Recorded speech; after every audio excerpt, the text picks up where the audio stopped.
नमस्ते बच्चों, आपका अक्षरता पब्लिक स्कूल में स्वागत है।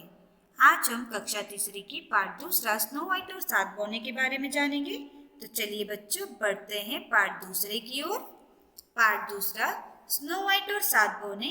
इस पाठ में पात्र है स्नो व्हाइट, रानी, बौने, राजकुमार और सिपाही। तो चलिए बच्चों, हमने इस पाठ के 2 सारांश को पढ़ चुके हैं। तो चलिए तीसरे सारांश को पढ़ते हैं। राजकुमारी की दुख भरी कहानी सुनकर उन्होंने उसे वहां रहने की अनुमति दे दी।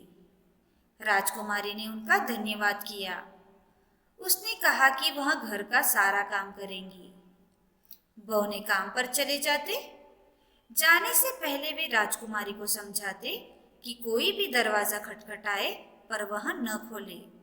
राजकुमारी घर का सारा काम करती। बौने तथा राजकुमारी सभी सुख से रहने लगे।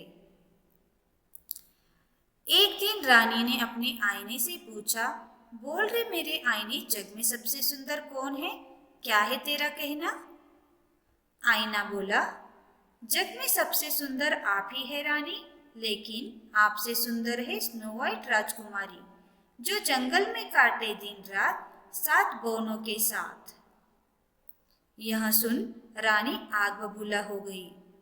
उसने स्वयं ही जंगल में जाकर राजकुमारी को मारने की सोची। उसने सेब बेचने वाली का रूप धारण किया। एक टोकरी में लाल लाल जहरीले सेब रखे और जंगल की ओर चल पड़ी। तो चलिए बच्चों, इस तीसरे सारांश को आप अच्छे से पढ़िए।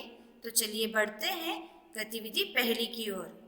गतिविधि पहली, नीचे दिए गए प्रश्नों के उत्तर बोलकर अपनी कॉपी में लिखिए। प्रश्न पहला, बौने काम को जाने से पहले राजकुमारी को क्या समझाते?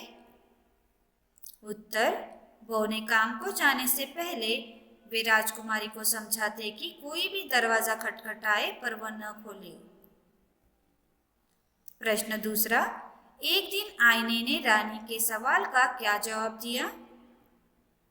उत्तर, आईना बोला, जग में सबसे सुंदर आप ही है रानी, लेकिन आपसे सुंदर है स्नो व्हाइट राजकुमारी, जो जंगल में काटे दिन रात 7 बौनों के साथ।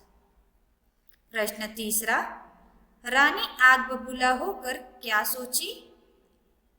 उत्तर, रानी ने सोचा कि स्वयं ही जंगल में जाकर राजकुमारी को मार दे।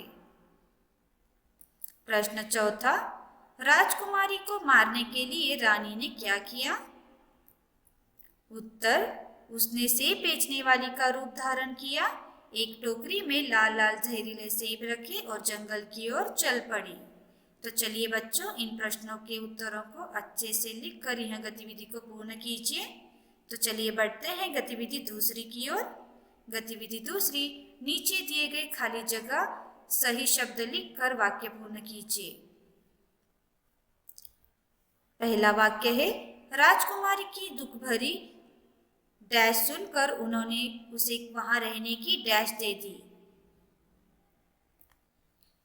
राजकुमारी की दुख भरी कहानी सुनकर उन्होंने उसे वहां रहने की अनुमति दे दी। तो चलिए बच्चों, इसी तरह से खाली जगह में सही शब्द लिखकर यह गतिविधि को पूर्ण कीजिए। तो नीचे दिए गए वाक्यों को अच्छे से पढ़िए और यहाँ पर शब्द लिखकर यह गतिविधि को पूर्ण कीजिए। तो चलिए बढ़ते हैं आज के गृह कार्य की ओर। आज का गृह कार्य है, दिए गए गतिविधियों को अपनी कॉपी में लिखिए। आज के लिए इतना ही, धन्यवाद।